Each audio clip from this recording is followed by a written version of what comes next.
Estamos online, ok. Boa noite, meus queridos. Deixa eu arrumar aqui esse fone que só dá para gravar com um. Sejam bem-vindos a mais uma live da Modista do Desterro. Então, enquanto a gente vai se organizando aqui, eu vou só dar uma compartilhada no nosso link. E vamos lá. Bom, boa noite, meus queridos. Para quem não me conhece ainda, né? O meu nome é Pauline. Opa, agora sim, agora eu estou conseguindo fazer. Vamos lá. Para aqueles que ainda não me conhecem ou ainda não tinham me visto quase que pessoalmente, o meu nome é Pauline, eu sou historiadora e eu criei o blog A Modista do Desterro porque eu sou apaixonada por duas coisas na minha vida, por história e quase que na mesma medida por moda. Então esse blog, amodistadodesterro.com, link depois fica aqui embaixo na descrição para vocês, ele é um blog que tem a proposta de falar sobre história da moda de uma forma acessível e trazendo para o Brasil uma série de informações que a gente normalmente só encontra em publicações estrangeiras. Só que eu não sou apaixonada só pela parte teórica da moda, eu gosto de usar as roupas. E aí chegou uma hora da minha vida que eu percebi que ou eu aprendi a costurar, ou eu nunca ia ter as roupas do jeito que eu queria. Então eu comecei a me dedicar a aprender o que é chamado de costura histórica. E hoje a gente vai falar um pouquinho sobre isso por aqui. Antes de a gente começar, já curtam o vídeo, já compartilhem na timeline de vocês. E antes de nós começarmos, hoje eu tenho cola, tá, gente? Antes de nós começarmos com o nosso bate-papo ao vivo propriamente dito, eu queria passar alguns recadinhos para vocês. Primeiro, que esse ano eu já tenho 2 eventos em que vai ter a presença da modista com oficinas. Então, agora dia 7 e 8 de junho, aqui em Florianópolis, nós teremos a Comic Con Floripa e vai rolar uma oficina de figurino histórico por lá. Conforme os detalhes forem aparecendo de horário, de sala, eu já vou compartilhando isso com vocês lá no blog e aqui na página também. E nós vamos ter uma outra oficina de figurino histórico também no mesmo mês, só que lá em São Paulo, na Steampunk Santos, que é um evento maravilhoso de steampunk com temática circense, que vai rolar no Museu Pelé em Santos, que é um lugar fabuloso. Na verdade, a região toda onde vai acontecer o evento é muito legal. E eu vou estar lá falando um pouquinho sobre moda na era vitoriana de uma forma geral. Vai rolar uma oficina para ajudar os participantes a criarem os figurinos históricos dos seus personagens. E para fechar, a gente vai ter uma mesa redonda falando um pouco sobre as diferentes perspectivas em torno dos figurinos históricos do século XIX. Então, tem a possibilidade de rolarem mais uns eventos ainda esse ano em outras partes do país, mas por enquanto estamos só com esses. Os confirmados que eu já posso liberar para vocês.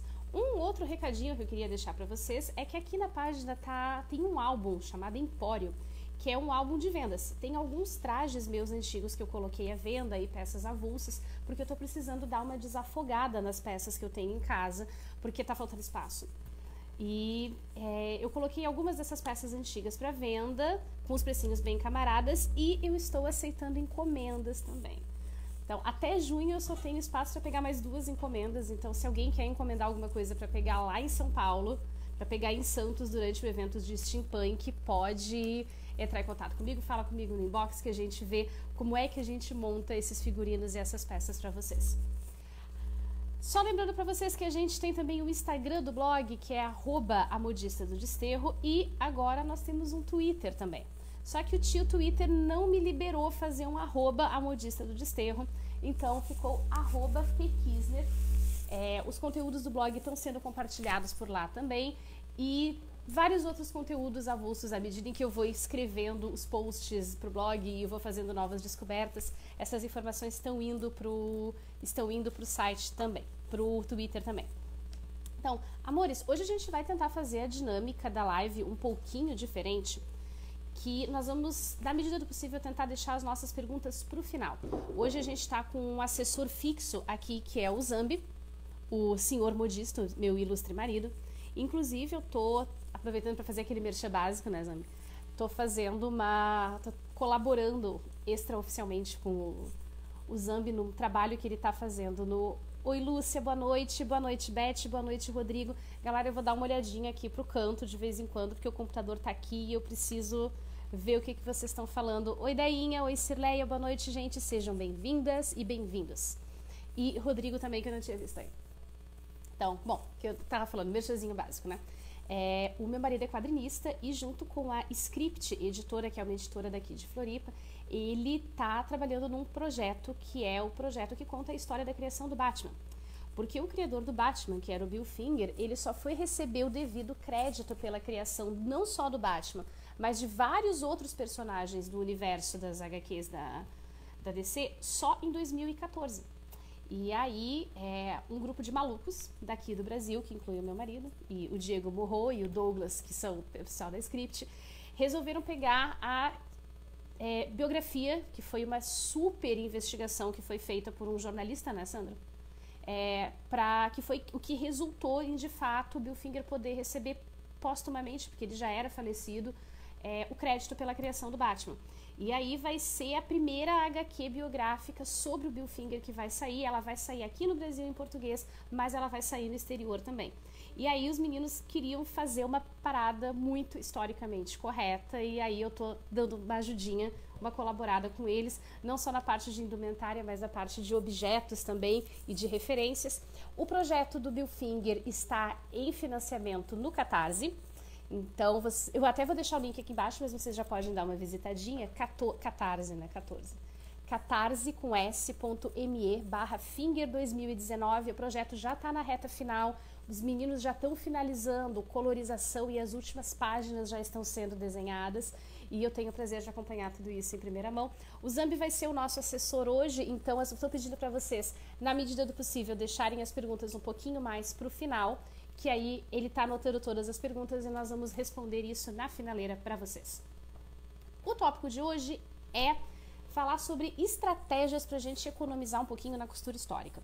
Porque quando a gente pensa sobre trajes históricos e figurinos históricos, a primeira coisa que aparece são aqueles super trajes maravilhosos de filmes e séries de época, que a gente fica babando e, meu Deus, ao mesmo tempo em que a gente baba no traje, a gente pensa na facada e, senhor, quanto não deve custar para fazer um negócio desses?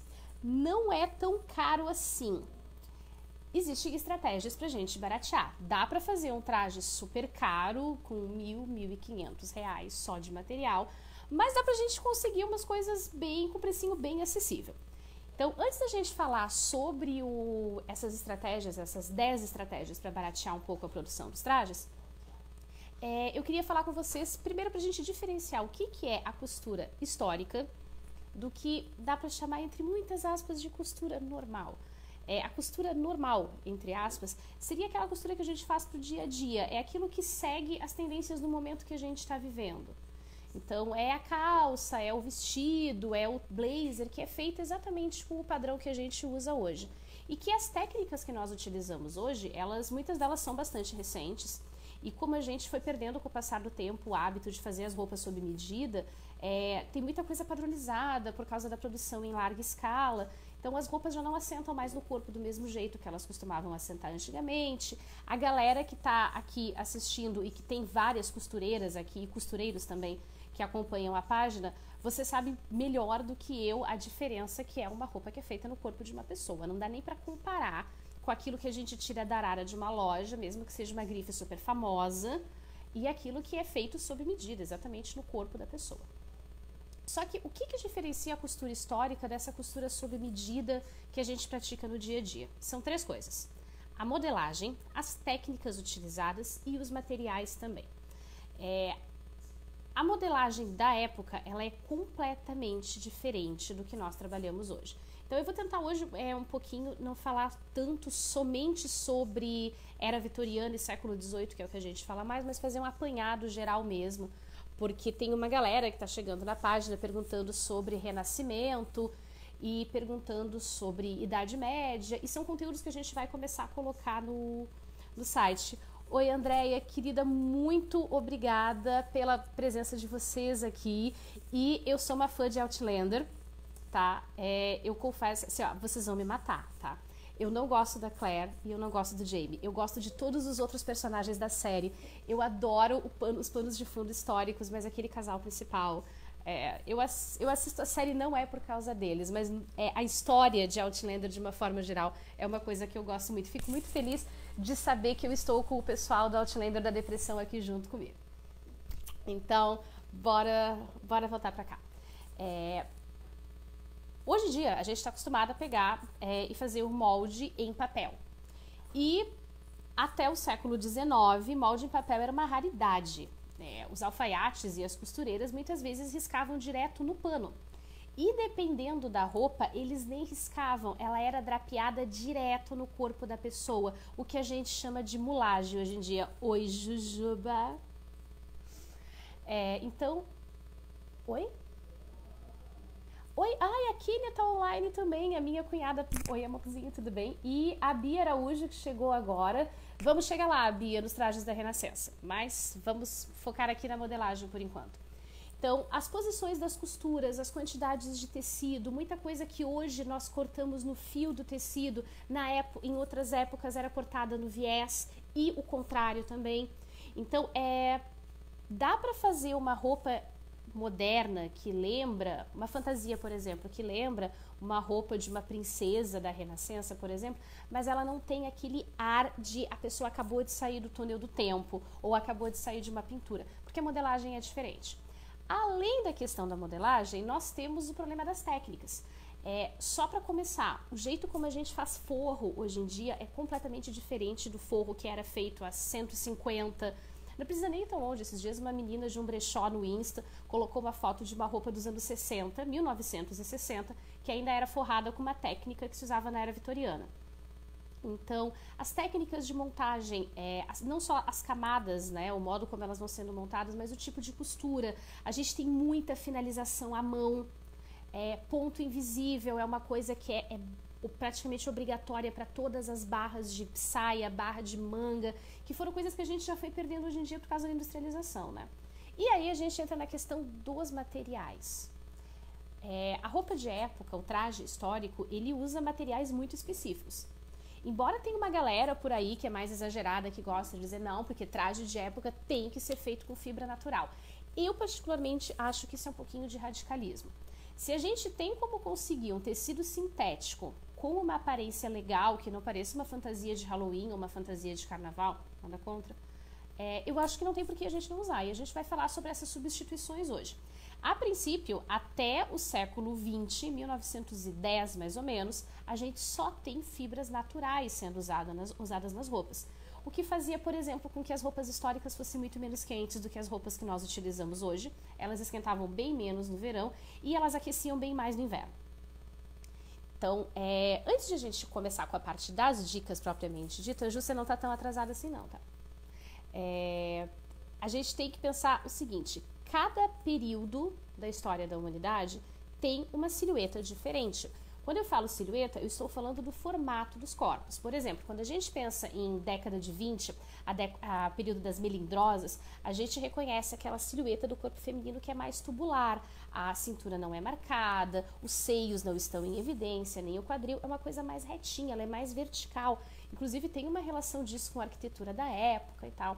Agora, quando a gente pensa em era vitoriana, são as saias enormes, a cintura muito marcada, muito fina, muitas vezes aquelas mangas gigantescas. Falou de século XVIII, são aquelas anquinhas gigantes da Maria Antonieta, são os penteados super altos e exagerados. Todas essas coisas que formam a linha que a gente vê do corpo em cada época é o que a gente chama de silhueta. E cada silhueta dessas vai ser construída com duas coisas: o espartilho ou corset de cada época, e eu vou deixar depois aqui para vocês na descrição de um artigo que tem lá no blog explicando a diferença entre corset, espartilho, corselet e corpete. Então, para montar a silhueta, nós temos o corset, que é aquela peça que modela o corpo, que usa barbatanas metálicas, que tem os ilhoses de metal e os cordões nas costas para ajustar. E nós temos as peças de suporte, que normalmente é aquilo que vai dar formato para as mangas ou vai dar formato para o quadril. Quando a gente tem aquelas mangas gigantescas da era vitoriana, elas tinham umas almofadinhas por dentro que mantinham as mangas no lugar, não era só franzido. E como não tinha tule na época, era almofadinha mesmo, né? E para fazer o formato do quadril, para fazer o formato do bumbum, a gente tem almofadinhas que eram colocadas no quadril também. Às vezes a gente tem as almofadinhas, às vezes nós temos as armações com aros metálicos, como a crinolina da era vitoriana ou o panier, que é aquela armação, aquela anca lateral que se usava no século XVIII, por exemplo. Então, uma regra que existe para roupa, para trajes históricos é a gente constrói o traje histórico sempre de dentro para fora. Não dá, por mais assim, que a gente ame um vestido, e a gente ama vários vestidos graças ao Pinterest, não dá pra gente começar pelo lado de fora. Porque, Verona, que pena que o Face não avisou. Olha, eu dei uma compartilhada, o nosso assistente aqui tá compartilhando as postagens também, tá compartilhando o vídeo em postagem também. E então eu vou pedir para vocês compartilharem o vídeo também, porque provavelmente o Facebook não avisou muita gente que a gente tá online. Sacanagem do Titi Zuckerberg. Licença, meninos. Oi, Paulinha, minha outra cunhada tá online agora. Então, voltando pra cá, amores. Por mais que a gente ame as roupas e tal, se a gente começar a construir uma roupa de época, ao contrário, de fora pra dentro, ela vai dar muito errado. Porque como tem as camadas de suporte que dão forma pra roupa, você pode fazer assim, um vestido maravilhoso do lado de fora. E aí, quando você coloca ele em cima da crinolina, ele fica horroroso. Roupas de época no geral, as femininas, né, especificamente, elas precisam ser ajustadas diretamente no corpo da pessoa que vai usar e sempre em cima do corset. Por exemplo, só para o pessoal que é de costura e que está online, a gente está acostumado a fazer pence reta. As pences vitorianas, todas elas são curvadas, porque elas acompanham exatamente a curvatura que o corset dava para o corpo. É uma experiência muito diferente de montar a roupa. Então, bom, dito isso, gente, vocês nem sabem o quanto eu estou orgulhosa de ter feito isso aqui. Eu fiz colinha hoje pra gente não se perder e eu tô conseguindo seguir a lista aqui e eu estou super feliz. Pro pessoal que tá chegando agora, eu pedi no início pra gente, apresentei o nosso assistente de hoje, que é o Zambi, que está acenando pra gente, mas infelizmente ele não pode ser visto, ele vai aparecer. A mão do Zambi vai aparecer aqui. E o Zambi, a gente vai tentar uma dinâmica hoje um pouquinho diferente, porque normalmente nas lives eu não consigo responder as perguntas de todos vocês, ou as lives acabam ficando muito longas. Então eu tô pedindo para vocês darem uma seguradinha nas perguntas de vocês pro final, porque o Zambi vai anotando as perguntas de vocês para que eu consiga responder a todos dessa vez, para não ficar ninguém com dúvida e ninguém levar dúvida para casa. Então, bom, vamos lá. Tô só organizando aqui os compartilhamentos. Tá dando uma travadinha básica, novas. Gente, se vocês ouvirem algum barulhinho na transmissão, eu tenho vizinhos adolescentes. E os vizinhos adolescentes estão com amigos em casa. Então, você sabe, né? Juntou muito adolescente, a gente já sabe o que acontece. Então, bom, vamos lá. O nosso assunto de hoje é especificamente falar sobre estratégias para a gente baratear a produção desses trajes históricos. De uma forma geral, eu montei 10 dicas para vocês aqui que podem ser aplicadas para diferentes períodos. Elas não são restritas para a era vitoriana e para o século XVIII. A primeira dica que eu daria para vocês é o famoso começar por baixo. Infelizmente, a maior parte das referências que a gente tem de roupas de época, as que estão preservadas em museus e que são compartilhadas no Pinterest e até aqui na página, a gente vê muito mais referências de trajes de pessoas extremamente ricas do que do restante da população. E a gente até entende por que isso acontece. As pessoas pobres utilizavam as suas roupas até não dar mais. E muitas vezes, quando a roupa de um adulto não servia mais, ela era passada para uma criança e ela ia sendo usada até se desfazer. Porque a gente está falando de épocas em que as roupas eram produzidas de forma absolutamente artesanal, os tecidos eram muito mais caros do que são hoje em dia e a roupa era uma coisa muito mais valorizada. Inclusive, quando a gente fala sobre séculos passados, a gente está falando sobre uma ideia de reutilização de roupas que hoje em dia entra no que a gente chamaria de consumo consciente. Eu só vou comprar se for necessário. Se a calça jeans rasgar, eu vou dar um outro destino para ela, vou transformar em outra coisa. A Idade Média, o século XVIII e a Era Vitoriana já faziam reutilização de material muito antes de a gente falar sobre isso. Então, só que esses trajes que a gente vê nos museus, eles representam a ponta extrema do que era a moda da época. não só em termos de materiais, mas em termos de silhueta também. Quem conseguia usar uma crinolina super larga, quem conseguia usar um corset super apertado, eram pessoas bastante ricas. Porque, inclusive, essas peças não eram exatamente acessíveis. A gente não consegue imaginar, por exemplo, uma lavadeira indo para a beira do rio lavar roupa usando uma crinolina, uma coisa que não funciona. Então, principalmente para quem está começando, uma boa possibilidade de baratear a produção dos trajes é começar por baixo. Quando eu digo começar por baixo, é de classe média para baixo da pirâmide social. São trajes que costumam ser feitos, eles não são em peças únicas, eles são montagens de diferentes peças, então até vai ajudar vocês a terem uma flexibilidade maior de montagem dos trajes, mas também são peças que costumam utilizar menos decoração, elas utilizam menos tecido, e eu particularmente acho que compensa muito mais você ter um traje de classe média muito bem feito do que você ter um traje de elite que não ficou legal. Fazer os trajes de luxo que a gente vê no Instagram, por exemplo, principalmente com as costureiras, as costumers estrangeiras, cara, elas passam meses e meses trabalhando e muitas vezes elas têm acesso a um monte de materiais muito mais baratos do que nós temos no Brasil.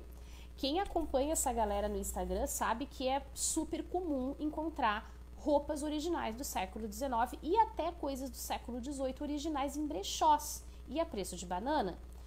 As pessoas compram lá fora cortinas dos anos 50 e dos anos 60 bordadas e a gente não encontra isso no Brasil para vender em lugar nenhum. Se encontra, é uma coisa estupidamente cara.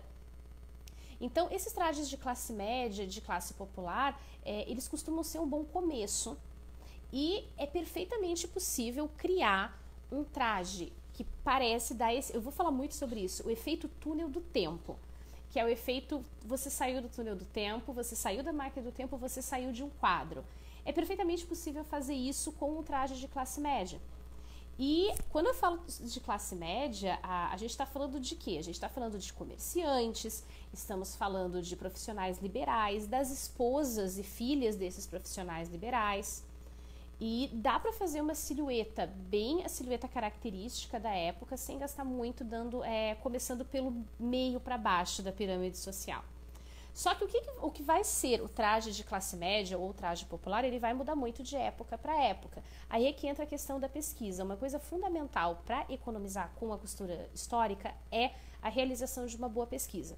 A gente precisa treinar o olho para identificar o que é referente a cada época. Porque eu tenho alguns trajes que eles foram feitos com tecidos estampados, do século XVIII principalmente, e que as estampas não são históricas de jeito nenhum, mas elas são passáveis. Você olha para elas e, ok, realmente parece uma coisa que eu veria num quadro, realmente parece uma coisa que eu veria no museu. Às vezes é uma questão de dar uma enganada no olho mesmo. Uma outra coisa que é uma dica que eu considero super valiosa, e que é uma coisa que eu só fui aprender a fazer recentemente, é quebrar os projetos em etapas. Principalmente para quem vai produzir um traje desses pela primeira vez e quer fazer o traje completo, desde a meia até o chapéu. Quando a gente começa a ver tudo que vai fazer pro traje, é uma coisa que dá um desespero. E aí a cabeça começa a fazer contas, milhões de contas. Meu Deus, quanto eu vou gastar para fazer tudo isso? De tanto meu marido insistir para que eu dividisse os projetos em etapas, eu comecei a fazer isso.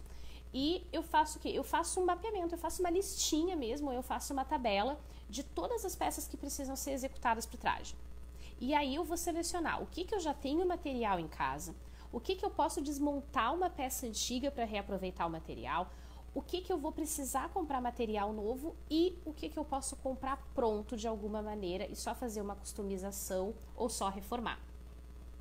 E eu me proponho a fazer o quê? Eu pego uma ou duas etapas desse projeto por mês para fazer. E fazendo isso, a gente consegue dividir os gastos. Porque aí você pode, por exemplo, no primeiro é um projeto que você vai levar 6 meses para fazer. Tá?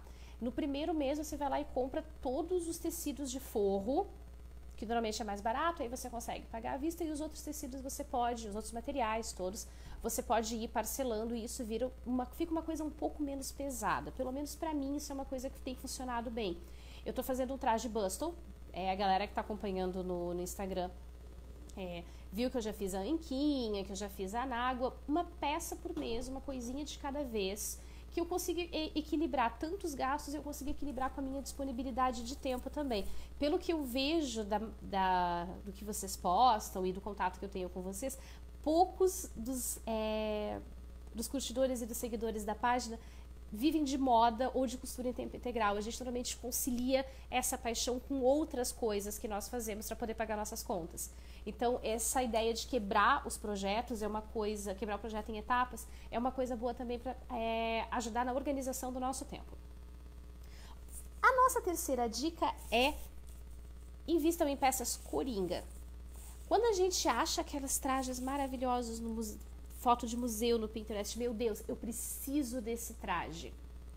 E aí você vai lá e monta. E aí você passa 6 meses fazendo aquilo e você só tem um traje. Gastou tubos de dinheiro e em todos os eventos, em todas as fotos, você vai aparecer com o mesmo traje, porque não rolou de fazer outro em tão pouco tempo.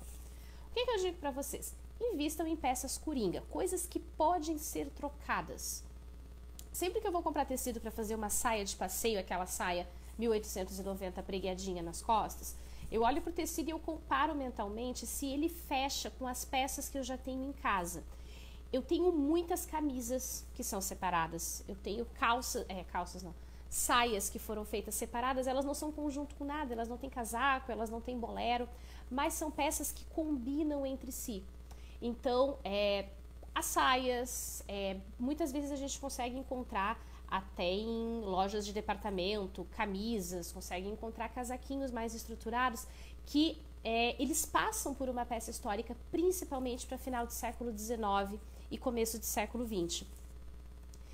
Para os meninos, invistam nos coletes. Normalmente, os coletes vitorianos, eles são mais altos e eles têm uma gola diferente do que a gente usa hoje. Mas no meio do traje todo, o colete não vai ser um colete moderno que vai fazer com que o traje de vocês pareça uma coisa absurdamente não histórica ou vire uma fantasia. Sem contar que, assim, peças como as camisas, essa camisa aqui é uma camisa da Renner. Então, esse tipo de camisa que a gente compra em lojas de departamento, um colete de alfaiataria que compra num brechó, por exemplo, é uma peça que não vai ficar restrita ao guarda-roupa de época. É uma coisa que vocês podem utilizar em outras produções mais ajeitadinhas no dia a dia. E isso é uma coisa boa, porque investir muito dinheiro numa peça que vai ficar guardada, às vezes por 5, 6 meses dentro do guarda-roupa, não é uma coisa que seja muito funcional pra gente falar isso de uma forma elegante. E já que a gente está falando sobre essa questão das compras, a tia modista sempre diz isso, né? Brechós e bazares são os seus melhores amigos. E quando eu tô falando de brechó e bazar, eu não tô falando do brechó chique que vende roupa de marca. Eu tô falando do brechó e do bazar da igreja, daquele que tem roupa a R$1, que tem camisa a R$1,50. Ah, mas a camisa tá assim, ela não tá lavada, ela tem uma manchinha por dentro do colarinho. Às vezes, na hora de baratear um traje, a gente precisa fazer concessões. Eu tenho várias peças que foram compradas assim. Eu comprei blusa em brechó, ela era branca, mas estava meio amarelada, não tinha como tirar a mancha, eu tingi ela com chá em casa. Pronto, virou uma camisa maravilhosa, com carinha de roupa antiga por causa da cor, e ainda assim perfeitamente passável como uma roupa de época. Algumas vezes a gente consegue essas camisas, principalmente as camisas femininas, né, de botão, em brechós e até lojas tipo Renner, Marisa. Quando tá na vintage, vem pra moda, a gente consegue bastante essas coisas. E às vezes ela é uma blusa que assim, ela é meio estranhazinha, mas os botões dela são estranhos. Mas dá pra trocar os botões, dá pra botar um botão de madrepérola que fica com uma carinha mais de época, dá pra colocar uma rendinha no punho, a mão mesmo, não precisa ser a máquina. E dá pra fechar ela com camafeu, e aí ela fica com um ar mais de época, fica parecendo uma peça de museu. Amanhã, inclusive, eu vou postar pra vocês aqui na página uma foto de uma camisa que eu comprei na Renner, que eu achei ela é muito parecida com uma peça de museu. Eu só fiz algumas customizações nela para ela ficar com mais carinha de época. Eu uso ela para trabalhar, mas eu consigo colocar ela dentro de um traje eduardiano tranquilamente. Então, visite os brechós, faça amizade com a galera do brechó, Tirem um tempo para fazer um passeio legal pelos brechós da cidade de vocês, por esses bazares de igreja, brechós de bairro. Muitas vezes a gente encontra verdadeiros tesouros dentro desses brechós. E para o pessoal que faz teatro, por exemplo, cara, isso é uma mina de ouro, porque vocês conseguem cortar custos de figurino, que é uma loucura. Porque entre fazer uma roupa completamente nova e pegar algo que já está pronto e só fazer pequenos ajustes e pequenas modificações para que ela fique com uma aparência legal, só que para achar essas peças no brechó, a gente tem que treinar o olho. E aí entra de novo a questão da pesquisa. E quando eu falo pesquisa, gente, eu não estou falando de vocês lerem 30 livros, pelo amor de Deus, não é isso. Tem bons blogs, tem boas contas no Pinterest, tem boas pessoas não, tem bons canais de conteúdo no YouTube que vocês conseguem usar para aprender essas coisas. Então, façam uso daquilo que a internet tem para oferecer. A Juliana Lopes, que é minha parceiraça, Juliana Lopes Creative Office, ela tem um blog. Ela não posta com muita frequência, ela vai me matar por falar isso. Ela não posta com toda a frequência que ela deveria, mas ela tem um trabalho fantástico de pesquisa e a Ju escreve super bem. Ela divide o conteúdo, o resultado das pesquisas dela com a galera, não só no blog, mas no perfil pessoal, e ela faz isso no Instagram também. Então, é uma ótima pessoa para vocês seguirem. Infelizmente, a Eneida não está online aqui, mas a Eneida Queiroz, que é historiadora, ela tem um canal no YouTube chamado Poética dos Museus, e ela está começando a produzir vídeos sobre moda no século XIX e sobre locais históricos e personalidades da história brasileira no século XIX. Então, é um outro canal que é legal de vocês seguirem também. Inclusive, lá no blog tem dois posts com listinhas para vocês de pessoas que trabalham nessa área, produzindo conteúdo nessa área de história da moda e costura histórica, não só em inglês, mas a gente tem uma galera produzindo em português e tem o pessoal que produz em espanhol também. Então, com as legendas, com o Google Tradutor, a gente consegue ir se virando por ali. Uma outra coisa que seria a nossa quinta dica, é reaproveitar materiais. Principalmente... então, a Juliana tá me respondendo aqui. Gente, o link da Juliana tá nos comentários já, tá? Exatamente, Ju. Eu queria você postando com muito mais frequência, mas tudo bem, né? A gente não pode ter tudo. Oi, Tamara, boa noite. Oi, Patrícia, boa noite. Sejam bem-vindas. Gente, eu tô vendo agora vocês entrando porque tá com um delay danado aqui na subida do nosso chat. Então, reaproveitem tecidos de lençóis e cortinas. Mas, Pauline, a gente não troca cortina com frequência assim em casa para ficar reaproveitando e rasgando as cortinas de casa ou rasgando as cortinas da Mames.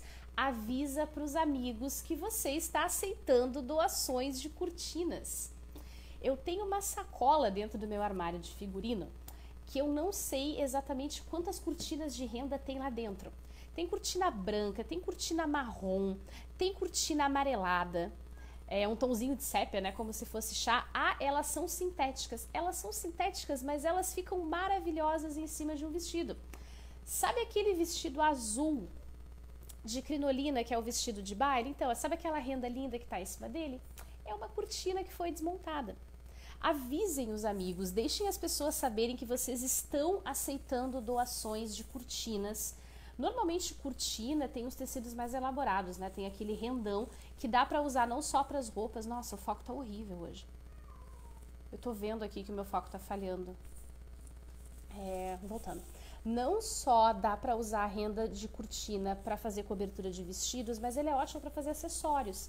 Quem faz sombrinhas para teatro, por exemplo, o rendão de cortina é excelente para vocês fazerem as sombrinhas e muito mais barato do que uma renda que é utilizada para roupas mesmo. Então, cortinas têm outros tecidos, né? Shantung, crepe, chiffon, que é aquele tecido mais transparente, que dá para usar para coisas de fantasia, dá para usar para fazer a sobressaia dos vestidos quando vocês precisam de uma coisa mais esvoaçante.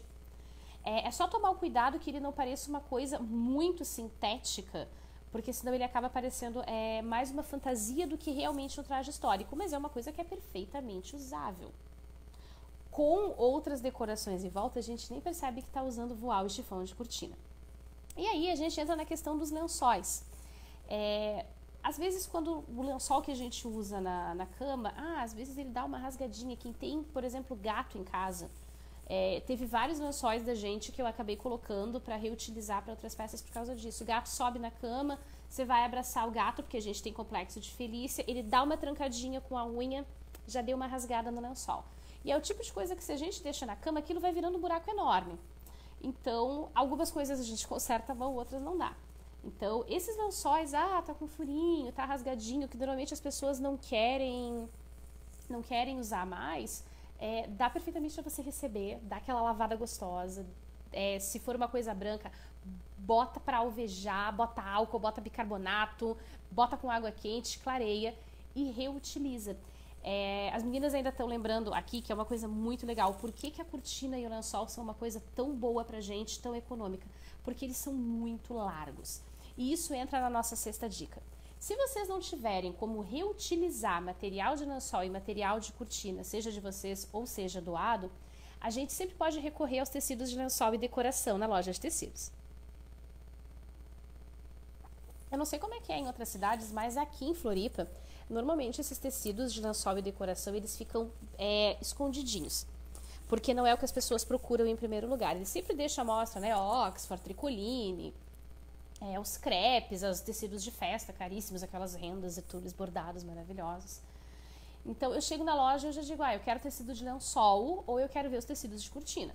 A gente aqui em Floripa não tem um sortimento muito bom de estampas de tecido de lençol, normalmente elas são muito grandes. Estampa muito grande não é uma coisa muito legal para roupa de época, ela parece dar um efeito muito fake mesmo, sabe? Mas tecido de cortina, o tecido, voltando, né? O vestido azul de crinolina é cetim de cortina. O vestido vermelho que tá no Instagram é tecido de cortina. Os meus trajes do século XVIII são todos feitos com tecido de cortina. Os trajes de luto, gente, eu acabei de perceber que eu só tenho roupa feita... Ô, Sandro, eu só tenho roupa feita com tecido de cortina, cara. Mas a maioria das minhas roupas é feita com tecido de cortina. E isso não é exatamente ruim, na verdade, isso é muito bom. Eles têm esses tecidos de lençol e tecidos de cortina, eles têm uma largura muito boa. Eu já cheguei a comprar tecido de cortina com 3,5 metros de largura. Com 1 metro de comprimento do tecido, eu fiz o traje inteiro e eu botei cauda na saia. Eu deixei ela mais compridinha porque a gente é fina e gosta de sair arrastando a saia pela cidade. Então, é uma coisa muito vantajosa, não são os tecidos para os quais a gente olha imediatamente, porque como eles são classificados como tecidos de decoração, não é tecido para roupa, dá para usar sim. Alguns tipos de crepe, de cortina, que eles são um pouco ásperos, eles não são legais para você colocar direto contra a pele. Mas como a maioria das roupas de época são forradas, então forrar com algodão de lençol, que é baratinho também e tem uma largura legal, às vezes 2,5, 2,80, já vi percal de lençol com 3 metros de largura. Então dá para quebrar um galho e dá para baixar muito o custo de produção das roupas. Os crepes de cortina, principalmente, eles são sintéticos. Teoricamente não deveria usar sintético, mas eles têm um efeito muito legal, eles são muito bons para fazer trajes de baile, eles são muito bons para fazer trajes da aristocracia, aqueles tecidos damask, aqueles jacquards em alto relevo, que se vende como tecido para fazer decoração de casa, que se vende para fazer almofadas, ele é excelente para fazer roupas medievais.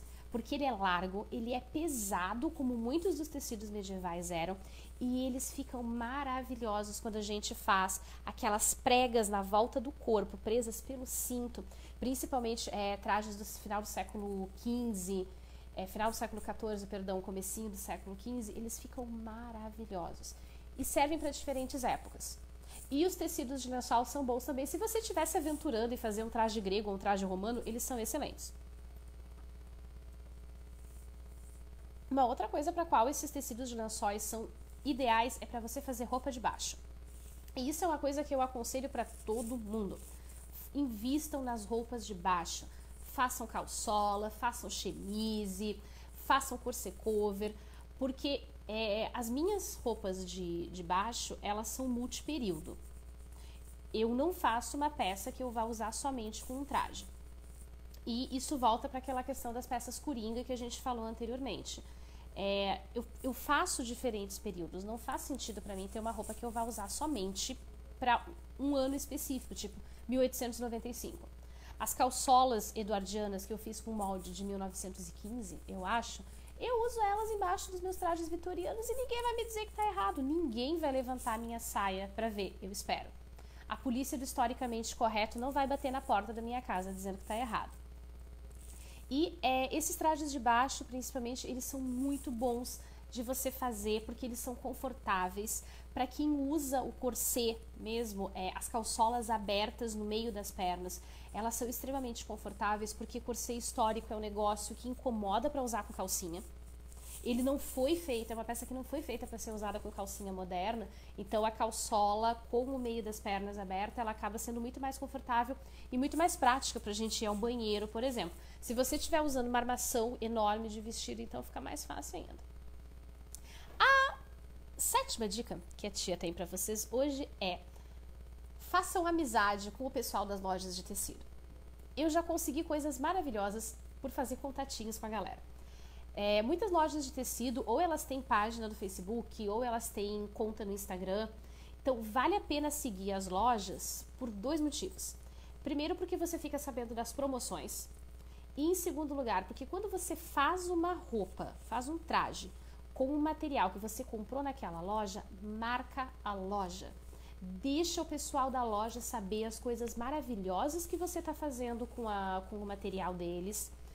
Se você não tiver marcado, leva o celular pra loja, mostra pra eles. Chega do vendedor, é mó cara de pau, sabe? Oi querida, tudo bem? Lembra daquele tecido que eu comprei com você? Olha aqui que lindo. Pela minha experiência, eles chamam todo mundo pra ver. E eu já consegui descontos assim. Eu já consegui parcelar tecidos que não iam ser parcelados por causa do valor da compra. Eu já tive o pessoal das lojas me avisando por meu direct no Instagram que o tecido que eu não tinha comprado porque estava muito caro estava em promoção. E, por exemplo, eu estou fazendo traje Bustle agora que eu falei pra vocês, o tecido que custava R$18,90, eu paguei R$11 o metro dele com 2,80 de largura, porque eu fiquei sabendo pelo Instagram da loja que os tecidos de cortina estavam em promoção. Então, é bom por esses 2 motivos. Você fica sabendo das promoções e você consegue fazer ali um networking com a galera. E vai que numa hora dessa você consegue até, de repente, uma loja dessas te manda um tecido legal para você fazer um traje e postar nas redes sociais. Nada impede que isso aconteça. Nossa 8ª dica hoje é a questão dos atacados de aviamentos. Roupa íntima, histórica, por exemplo, elas usam muita renda, usam muito passa-fita, bordado inglês, que é um negócio que eu não sei aí onde vocês moram, mas aqui tá caro pra caramba. Então, eu tenho perto da minha casa um atacado de aviamentos, eu passo na frente dele quando eu volto do trabalho. Então, quando eu vou fazer um projeto que eu sei, assim, eu fui fazer o conjunto completo de lingerie, eu sabia que eu ia praticamente comer bordado inglês, então eu fui lá e comprei no atacado. Já teve algumas vezes de eu me juntar com outras pessoas que iam fazer peças históricas também, e a gente pegar a metragem que a gente ia usar, ir no atacado e comprar uma peça fechada de renda guipure de 50 metros, e dividir entre a gente. É uma coisa que sai muito em conta, porque comprar a peça fechada, o preço que vai o metro dos aviamentos, ele baixa muito, ele realmente fica muito vantajoso. Então, se você tem conhecidos que costuram também, a galera que está produzindo esses trajes de época, vale a pena você se juntar com a galera, principalmente assim, o pessoal do Rio de Janeiro, São Paulo, que é onde tem essas lojas maiores e com uma diversidade maior. Vale a pena vocês juntarem várias pessoas, pegar a grana de todo mundo e ir lá e comprar tudo numa quantidade grande, que vocês vão ver que isso vai fazer uma diferença danada no preço final. Se vocês estão fazendo um traje que vai usar uma metragem muito grande, por exemplo, de viés, ou que vocês vão precisar utilizar uma metragem muito grande de guipure, de passamanaria, façam as contas e botam na ponta do lápis e vocês mesmos vão ver a diferença. E isso é uma coisa importantíssima. Por último, nós temos 2 dicas, que elas não são dicas exatamente sobre a costura em si, mas elas são dicas para criação de visual. Acessórios. Acessórios são uma coisa que pegam o traje daqui, coloca aqui em cima. Para quem já tem traje em casa, algum tipo de traje histórico, experimenta colocar na frente do espelho e tirar uma foto, só o traje no corpo de vocês e colocar os acessórios. E assim, especificamente de século XIX, século XVIII, a gente consegue comprar muita coisa legal em lojinha de quinquilharia importada da China. Camafeu, todos os tipos de brocha que vocês imaginarem, brinquinhos bonitinhos, anel, pulseira, luvinha de organza, luvinha de renda, todas essas coisas acrescentam pra caramba no traje de vocês. Muitas vezes vocês têm uma roupa perfeita que está feita em casa, ou veio agora da costureira, e fica com aquela sensação de que não tá bom ainda, e normalmente são os acessórios. Um sapato diferente que vocês colocam, um cinto diferente, uma bolsa, uma sombrinha, isso é uma coisa que faz uma diferença absurda no traje. E para os meninos, né, porque os meninos estão sempre me cobrando que eu só falo de moda feminina por aqui, né? Cravate, que é aquela gravatinha fofinha que fica aqui assim, por dentro a ponta dela fica por dentro do colete. Aquilo ali é um negócio que dá um upgrade gigantesco na roupa de vocês e vocês passam de um cara de colete para um lord inglês. Ah, mas onde é que eu encontro um cravate? O molde do cravate é extremamente simples e eu vou disponibilizar o molde do cravate para os meninos nessa semana. Vocês fazem com qualquer cetim, vocês fazem com qualquer resto de seda sintética que vocês conseguirem. E eu esqueci de falar uma coisa na dica anterior. As lojas costumam ter as seções de tecidos que estão muito antigos, que são tecidos que estão fora de coleção e que são tecidos que ficaram com uma metragem muito pequena no rolo. Normalmente eles fazem pilhas ou eles fazem cestas com esses tecidos e eles vendem com descontos muito consideráveis. Então, se você vai fazer um projeto pequeno, tipo uma touca, um cravate ou um colete, que não precisa de uma metragem absurda de tecido, vale a pena dar uma olhada nesse cestinho das promoções, nesses tecidos que ficam guardadinhos lá no fundo. Faça o Indiana Jones, faça uma Lara Croft e faça uma exploração arqueológica na loja de tecido mais próxima de vocês. Loja de tecido é um negócio que a gente não vai com pressa. Se você está com pressa ou se você está irritado, não vai para a loja de tecidos. Você tem que ir com calma, você tem que ir com paciência e muito amor no coração, tem que canalizar a sua paz interior, respirar fundo e ir para a loja, porque com um pouquinho de paciência você encontra coisas maravilhosas lá dentro. Nossa última dica de hoje é o faça você mesmo. A questão da customização é muito importante. A gente já tinha falado um pouquinho sobre ela em outros tópicos, mas é muito importante. Muitas vezes você pega uma roupa pronta e você consegue transformar ela em outra coisa simplesmente na base da customização. E existem ótimos tutoriais online, inclusive, de como transformar, por exemplo, uma camiseta lisa que está muito grande para uma túnica T medieval, como customizar um cinto, e são coisas que não exigem necessariamente que você tenha um super domínio de costura ou que você seja o as da máquina de costura. Não, tem muita coisa que a gente resolve na base da cola de tecido, que a gente resolve com aqueles adesivos para fazer barra, que a gente resolve com cola quente. Eu parto do seguinte princípio para minhas coisas, né? Não quando é alguma coisa para cliente. Se eu estou com pressa ou eu estou irritada e ninguém vai ver, eu vou colocar cola quente e ninguém vai ver. Pronto. Eu tenho chapéus aqui em casa que foram feitos inteirinhos com cola quente, só que eu tomo cuidado de esconder onde a cola quente está. Ou eu faço com a cola quente, depois eu tenho alguma coisa que vai costuradinha em cima, bem delicadinha, só para não aparecer aquele ponto da emenda. Não tem problema nenhum em a gente fazer esse tipo de coisa. Aqui no Brasil essa cobrança ainda não chegou, até porque a costura histórica é uma coisa que está se desenvolvendo aqui faz pouco tempo, né? Mas fora do Brasil tem uma cobrança absurda da questão do historicamente correto, de não usar nada colado, que tem que ser tudo costurado à mão, que não pode usar máquina de costura sob hipótese alguma, que tem que aparecer os pontinhos feitos à mão. A galera conta quantos pontos faz por centímetro de roupa.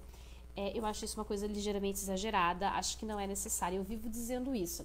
Nada que sacrifique a sanidade de a gente realmente vale a pena. Esse tipo de coisa que nós fazemos com a costura histórica, ela tem... Na verdade, não é só costura histórica, né, galera? É tudo na vida da gente. Tem que ser divertido, em primeiro lugar. Se a gente não se divertir com as coisas, no momento em que as coisas se tornam estressantes e elas começam a custar a nossa saúde mental e às vezes a nossa saúde física, é o momento de a gente parar e reavaliar se realmente vale a pena. Então, essas eram as nossas 10 dicas de hoje. A gente tá com um tempinho considerável de live já, eu sempre me perco, mesmo com a minha colinha aqui. E essa é a hora em que eu agradeço a paciência de vocês de não terem colocado as perguntas ainda no site nada, no chat. E vamos dar uma olhadinha aqui nas observações de vocês. E galera, quem tiver pergunta pode começar a mandar aqui. Se por um acaso você está assistindo essa live gravada, pode colocar sua dúvida aqui, que na medida do possível eu vou tentar responder nos comentários para você. Se não rolar de responder nos comentários, a gente vai guardar essa sua perguntinha para a próxima live. Então, vamos lá. A Bia tá falando que tá ansiosa para as postagens sobre os trajes da Renascença. Eu também estou. E eu tô realmente considerando fazer um traje da Renascença para mim, para ir para um evento medieval, uma feira medieval que vai ter aqui em Santa Catarina. E vocês podem ter certeza que eu vou inundar vocês com material sobre isso, mas a minha dificuldade, Bia, é principalmente que eu tenho muita informação para colocar e toda vez que eu começo a escrever o post, ele fica muito longo e fica muito prolixo. Então, eu já escrevi esse post umas 4 ou 5 vezes, e eu vou fazer revisão e eu saio quebrando ele em outros posts. Eu tô com 8 postagens sobre renascimento nos rascunhos do blog, que eu ainda não consegui considerar que elas estejam prontas para irem para o ar, mas a gente vai chegar lá. Então, a Lúcia tá falando aqui. Isso que eu fico pensando, se era à mão, como eles faziam para ficar invisível a costura? Lúcia, tem uma técnica que a gente usa para fazer o ponto, que é chamado ponto invisível, que o tecido ele é formado por uma trama de fios. Então, quando a gente vai costurar, ao invés de atravessar o tecido, a gente pega só um fiozinho desses com a agulha, ou 2 fios no máximo, de modo que o ponto não aparece pelo lado de fora, ele só aparece pelo lado de dentro.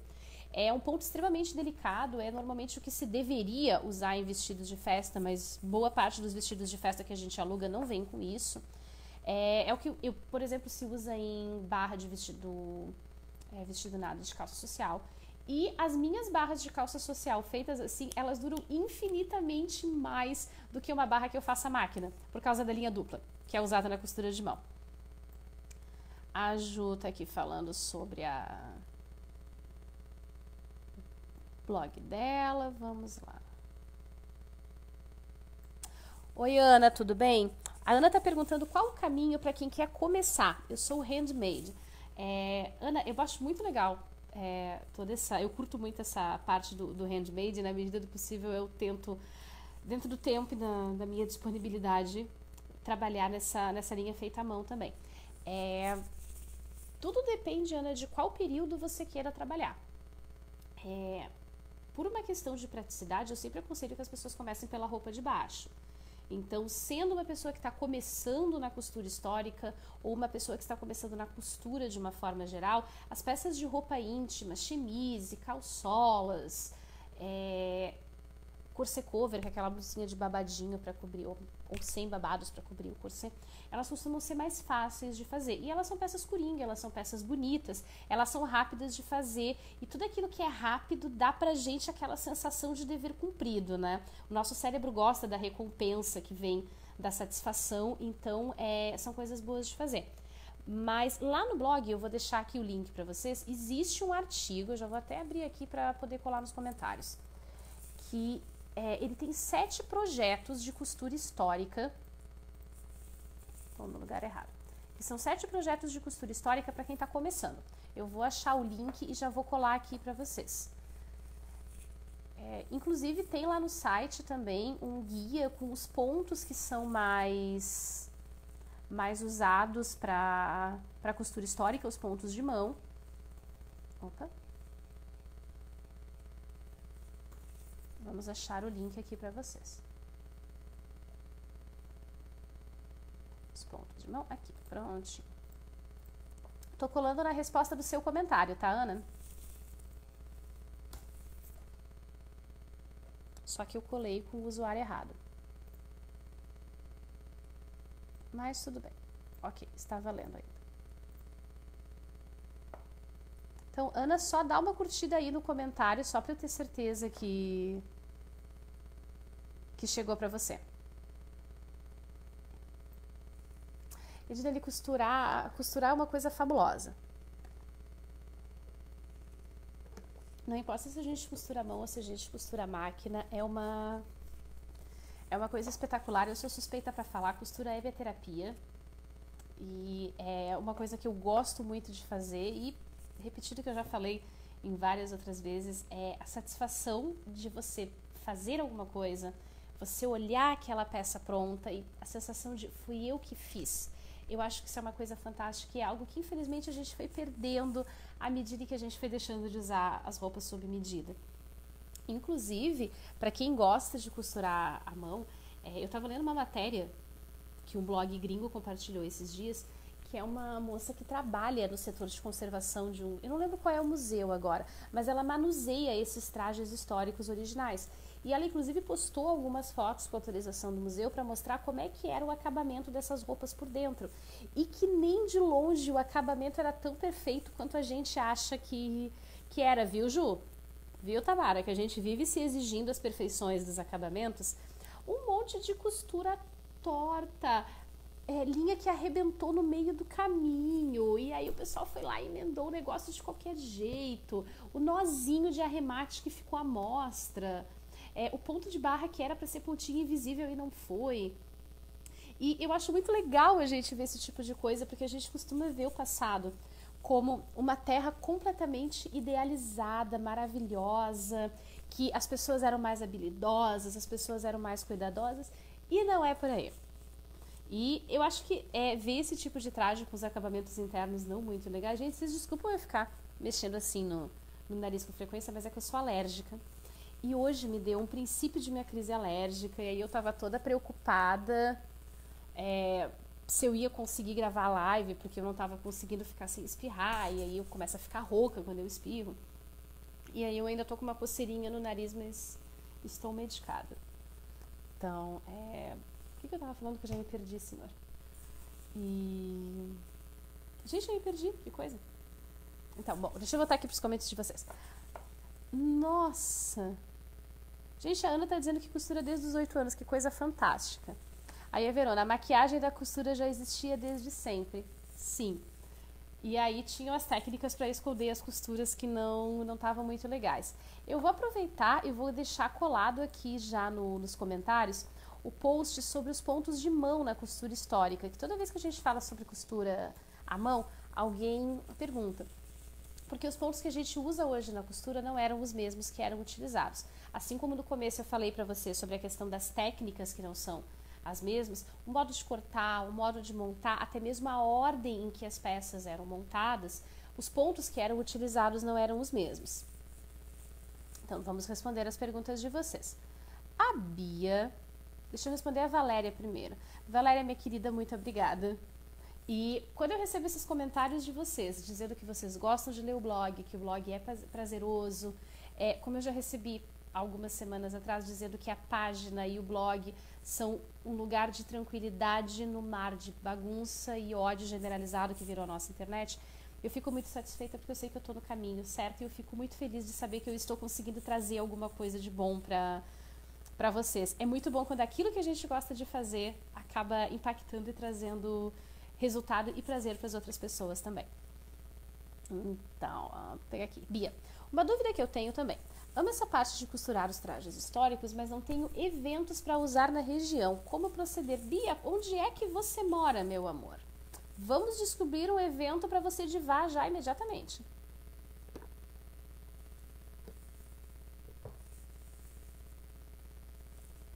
No geral, amores, a gente tem...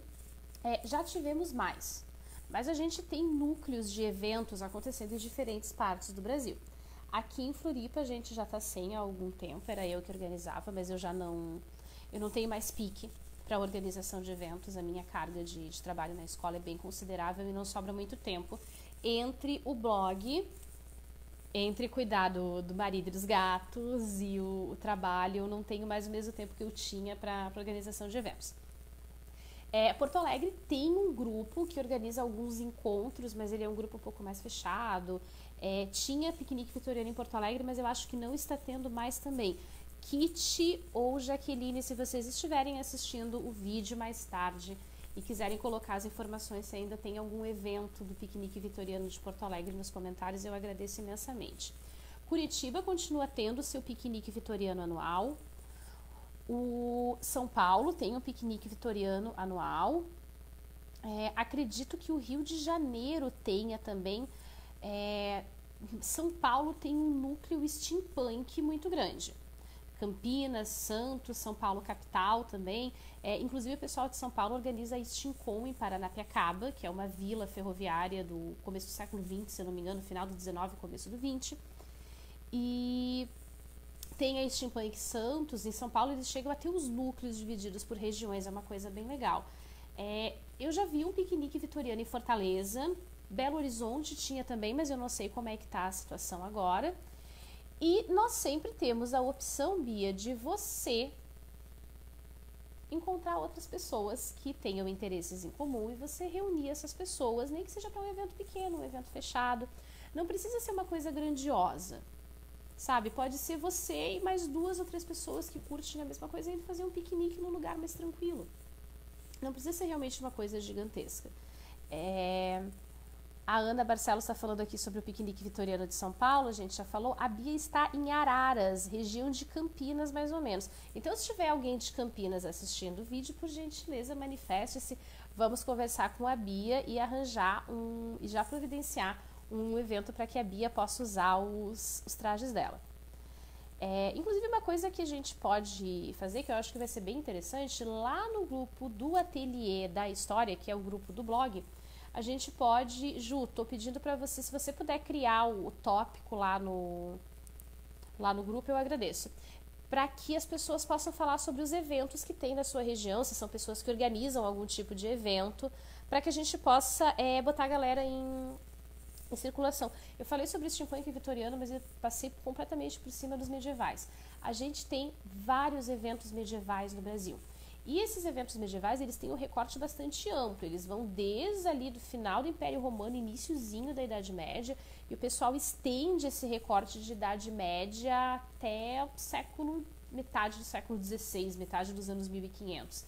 Então, dá para você pegar desde uma coisa ali, vou colocar em recortes de série, tá?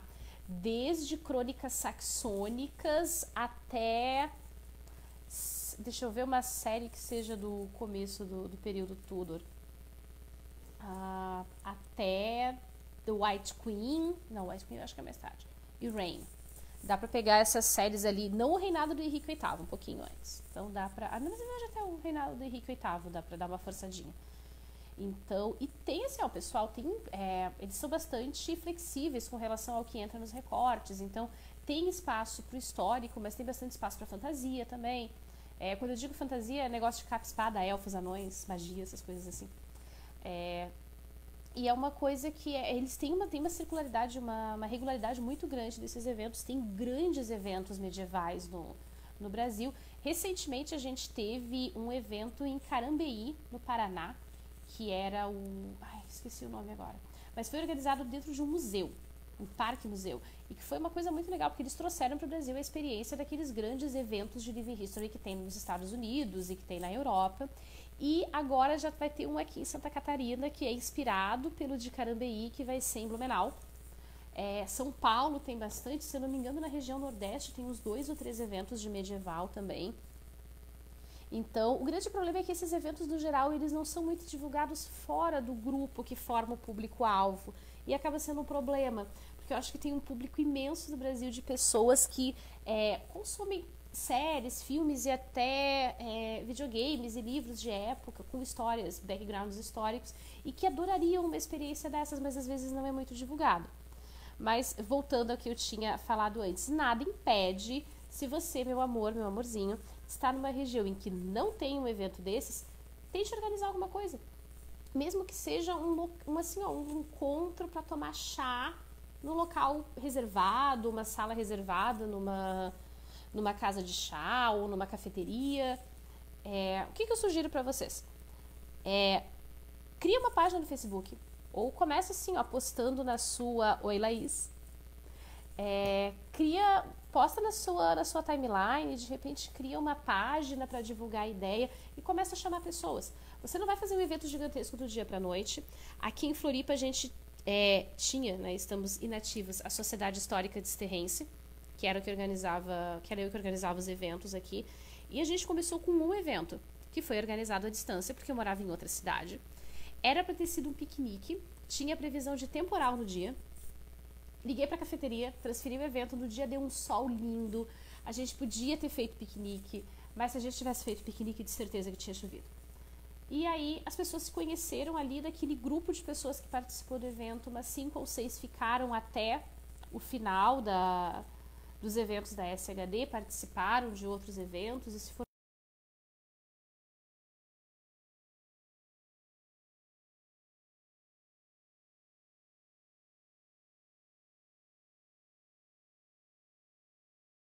sobre moda e eventos no WhatsApp, né, Juliana? Só dizendo. Gente, a Laís que tá online aqui. Laís, meu bem, você tem alguma notícia de piquenique vitoriano em Porto Alegre? Porque eu realmente não sei como é que tá lá a situação de Porto Alegre. Não só de piquenique vitoriano, mas se tem algum outro evento histórico rolando por Porto Alegre. Amores, mais alguma pergunta, fofuras? Eu tô um charme bebendo coisinhas assim. Me sinto super vintage. De nada, Bia. E espero que você ou você encontre o evento para participar ou que você consiga montar o seu próprio evento. Se você montar o evento, avisa a gente, porque a gente divulgamos com o maior prazer. Que foi? Ah, então, a minha secretária tá aqui reclamando. Não. Assim não. Ó, deita aqui. Bem bonitinha. Isso. Fica aqui. Fofinha. Educadinha.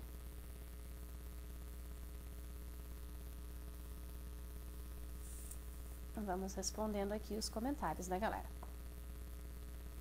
Ah, é verdade, Tamara. Eu tinha esquecido que em abril Abril tem o evento de roupas íntimas. Então, Verona, a costura da roupa medieval é mais fácil se comparada aos períodos mais recentes? Ah, eu acho, Verona, mas...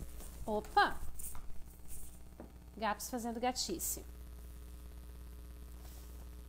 Então, Verona, eu acho mais fácil... Ó, agora que apareceu aqui, olha o delay do negócio. Voltando, né? Eu acho mais fácil de costurar os trajes medievais. Bem mais. Eles utilizam menos tecido. A técnica de montagem deles é uma técnica mais econômica. Ela tem pouquíssimas curvas. Ele é baseado... A parte dos vestidos, que são vestidos mais abertos, eles são feitos com nesgas, que são recortes triangulares. Então, você consegue fazer um aproveitamento muito melhor do tecido. Tem uns truquezinhos ali que precisam ser feitos para reforçar as costuras, mas no geral eu acho o medieval mais fácil. Eu confesso que eu não faço medieval porque eu não tenho um evento para usar. Eu tenho um único traje medieval, que é aquele traje vermelho que eu postei esses dias com o chapéu com tudo, mas tadinho, ele tá ali abandonado e eu tô sinceramente pensando em vender meu Rupelande, porque eu não tenho perspectiva de usá-lo novamente. Mas, no geral, ele é realmente mais fácil, ele é mais econômico, ele é mais simples e ele tem um efeito muito bonito, apesar da simplicidade. E por ser um traje que não tem uso de corset, ele não precisa ser necessariamente um traje ajustado ao corpo, ele pode ser usado com um sutiã moderno por baixo. Existem desde os trajes mais justinhos no corpo, como o kirtle, esqueci o nome dele em francês, mas tem os trajes mais soltinhos também, aquelas sobrevestes com as aberturas do lado, que eram chamados de Gates of Hell pela igreja, né, os portais do inferno.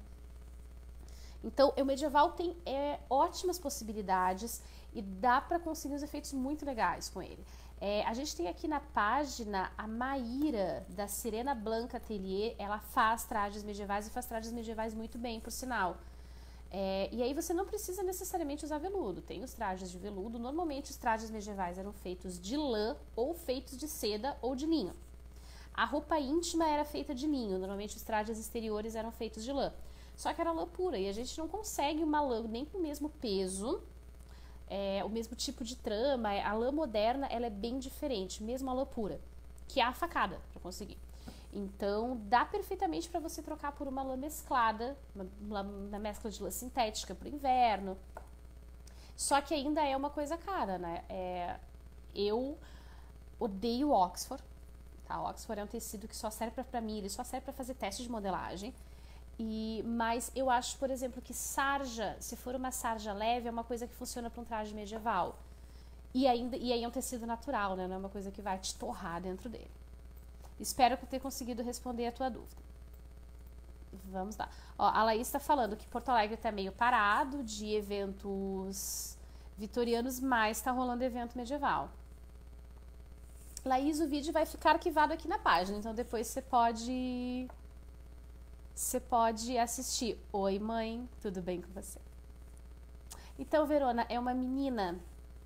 Essa que apareceu no vídeo destruindo a câmera é Lady Grisbela, o avatar do caos. Ela é a nossa caçula, é uma gatinha cinza que tem vários tons de cinza no pelo. Ela parece gordinha, mas na verdade ela é bem magrelinha, só que ela é muito peluda e quando ela toma banho ela parece um gremlin molhado. Ela fica muito feia quando toma banho, mas ela é um amorzinho. Ah, é verdade, Laís, a gente ainda falou. A túnica medieval masculina dá inclusive para fazer a partir de camiseta. É um ótimo ponto de partida. Inclusive, se eu não me engano, no artigo que eu postei aqui para vocês dos projetos de costura histórica, tem essas coisas de medieval lá, linkado, inclusive, com tutoriais de blogs estrangeiros que são muito visuais ou que vocês conseguem traduzir legal pelo Google Translator. Então, a Tamara, eu garimpo muito brechó. Você tem esse costume? Já tive mais, Tamara. Quando eu comecei com a SHD, eu bati a ponta nos brechós da cidade. Só que Floripa não é uma cidade em que a gente tenha muito hábito do brechó.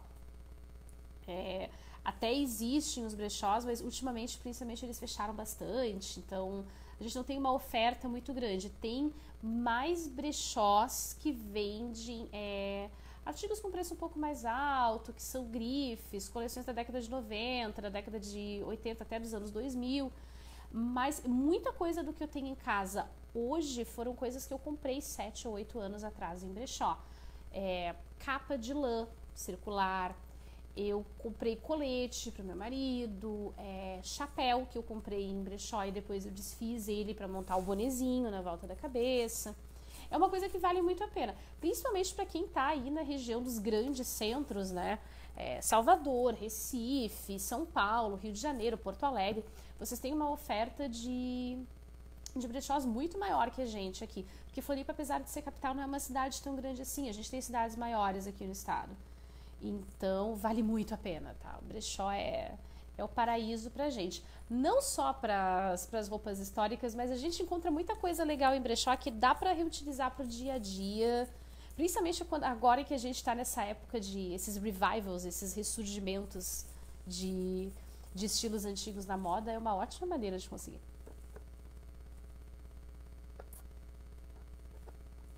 Gente, eu tinha planejado uma live de de meia hora, a gente tá em 1 hora já.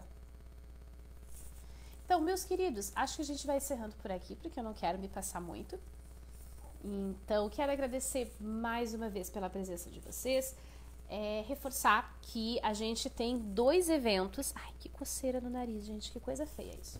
Que a gente tem 2 eventos com a modista confirmados esse ano já. São 2 oficinas de moldes históricos nada, de figurino histórico.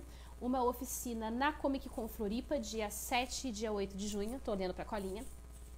E uma oficina e uma mesa redonda na Steampunk Santos, que vai rolar no dia 29 de junho, que é um sábado, no Museu Pelé. Nós temos um álbum aqui na página, que é um álbum chamado Empório, que tem algumas peças antigas no meu acervo que eu coloquei à venda e eu comecei a aceitar encomendas. Então, se você está procurando aquela roupinha especial para parecer que você acordou assim e acabou de sair da sua série ou do seu filme favorito ou do seu livro, que seja, dá uma faladinha comigo e a gente vê o que a gente consegue fazer. Ainda não estou fazendo todas as roupas possíveis e inimagináveis, porque como o meu foco é século XIX, Eu falei pra você, século XIX tem que ser ajustado no corpo por causa das pences e dos recortes. Então, algumas peças eu ainda não consigo fazer, tipo corpetes de baile, mas eu tô trabalhando pra chegar a moldes... Ai, que coisa horrível. Chegar a moldes em que eu consiga fazer a distância pra vocês. Pra quem não me segue ainda no Instagram, estamos lá no Instagram como @amodista_do_desterro. E, recentemente, chegamos ao Twitter com @pkisner. E uma coisinha que eu esqueci de falar no começo, amores, nós temos um Padrim. Um Padrim é um site de financiamento coletivo em que as pessoas podem colocar projetos, por exemplo, como quadrinhos ou livros. Tem uma campanha para arrecadar um valor específico para executar aquele projeto, mas existe uma coisa chamada financiamento contínuo, que é o caso do Padrim aqui da Modista.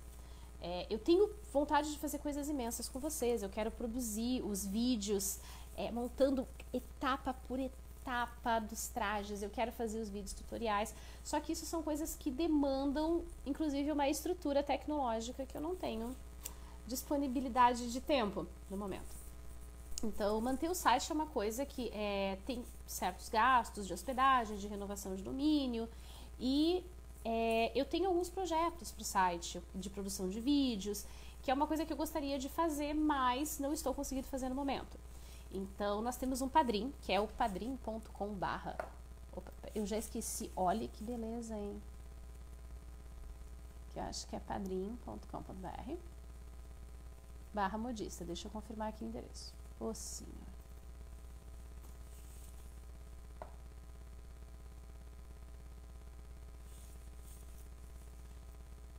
Gente, minha internet está super lenta hoje. Já vamos ver aqui, mas enfim, enquanto isso, né? Tem algumas, se vocês abrirem lá, né? padrim.com.br.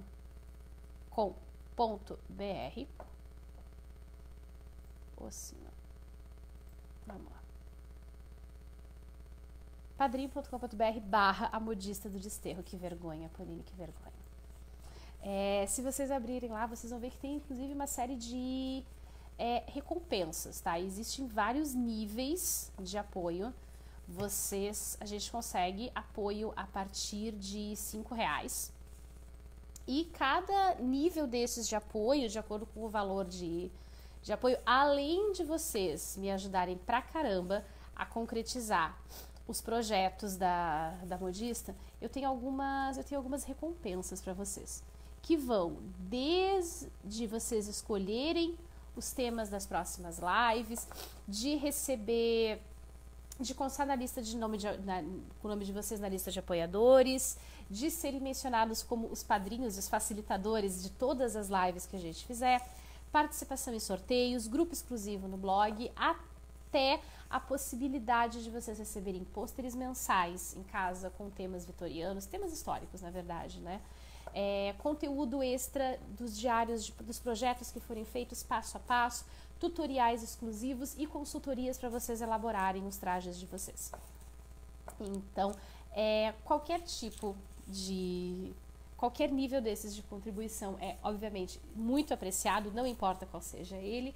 E se vocês não puderem apoiar o blog no Padrim por qualquer motivo, existe uma outra coisa que vocês podem fazer para me ajudar a fazer com que o blog cresça, que é compartilhar os nossos conteúdos.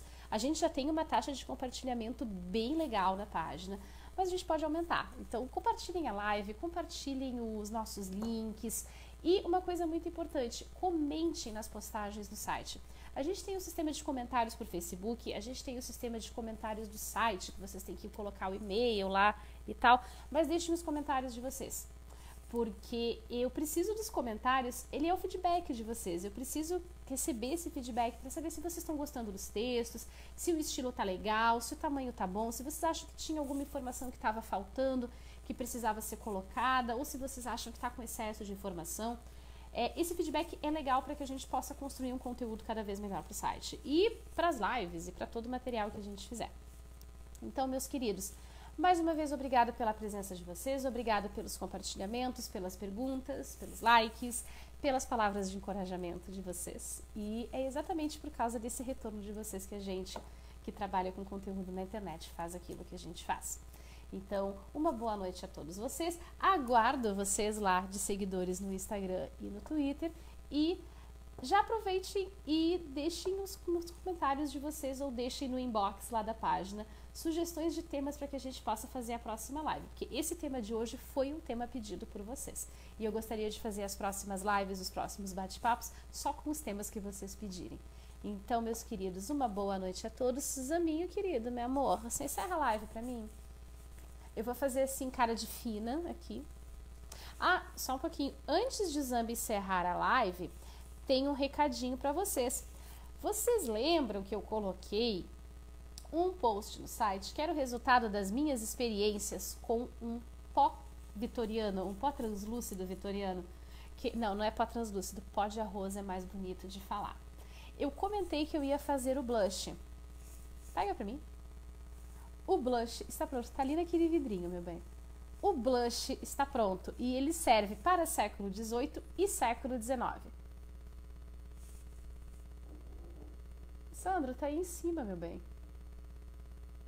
Com os vidrinhos de tempero, é o mesmo tipo de vidrinho. Tá bem na tua frente. Isso. Deixa eu mostrar. Então, deixa eu fazer esse aqui que fica mais fácil. E é sangue? Parece sangue, mas não é. Isso é um blush. Totalmente líquido. É o chamado, a receita chama ele de Rouge à la Turque. Ai, né? Não sei falar francês, gente, desculpa. Meu francês é horrível, é uma ofensa. Eu sou o motivo pelo qual os franceses não querem que os estrangeiros falem a sua língua. Parece um vermelho sangue, ele chega a atingir o vidro, é uma coisa muito legal. E ele deixa a bochecha muito vermelhinha. Pensa naqueles quadros do século XVIII que parece que a mulherada tomou um tapa na bochecha. É como fica a bochecha com ele, é muito legal. E as experiências com maquiagens históricas continuam. Tem batom, já foi feito, já que é o lip balm, na verdade. E eu estou procurando os ingredientes que faltam, porque eu quero fazer o delineador e eu quero fazer um rímel eduardiano também. E depois a gente vai fazer uma live, que vai ser um maquia e fala, blogueirinha pra caramba, e que a gente vai montar o visual inteiro no rosto, cabelo e maquiagem com técnicas de época. E um detalhe, eu descobri como é que a mulherada fazia para delinear a sobrancelha. Pegava um cravo, aquele cravo que a gente usa em cima do docinho, do beijinho, tá? Do branquinho, com chama em diferentes regiões, queimava aquilo numa chama de vela e passava na sobrancelha. Sabe o que é o pior de tudo? Fica muito bom. E aí a gente vai fazer o teste ao vivo disso, que vai ser um dos próximos temas que a gente vai trabalhar. Então, beijos foi ótimo, né? Beijos, kisses para todos vocês, boa noite e a gente se vê nas próximas lives. Ó, o exame tá dando tchau.